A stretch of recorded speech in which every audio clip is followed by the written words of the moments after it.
सगळ्यांना हेही सांगू इच्छिते की तुमच्या डोळ्यांची पण काळजी घ्या.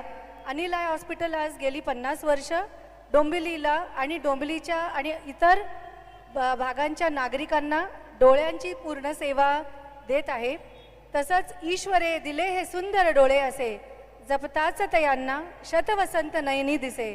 तसंच दीपावलीच्या बरोबरीने फटाके उडवताना किंवा दुसरं काही कार्य करताना तुमच्या डोळ्यांची काळजी व्यवस्थित घ्या आणि मग डोळ्यांची चेकअप पण वेळोवेळी करत राहा. आम्ही तुमच्या सेवेत नेहमीच उपस्थित असू.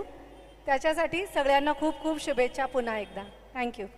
क्या बात आहे. नक्की जोरदार टाळ्यांच्या गजरात त्यांचं स्वागत झालं पाहिजे. मंडळी मुंबई युनिव्हर्सिटीमधून त्या MBBS मध्ये गोल्ड मेडलिस्ट मंडळी, मग अशीच म्हटलं मी की आपल्या डोंबिवलीमध्ये बरेचसे असे व्यक्तिमत्व आहेत मंडळी जे आपल्यापर्यंत पोहोचणं फार गरजेचं आहे. त्यातलंच एक व्यक्तिमत्व म्हणजे आपल्या या डॉक्टर राणगाव. एकदा जोरदार टाळ्या झाल्या पाहिजे त्यांची. जोरदार टाळ्या, जोरदार टाळ्या.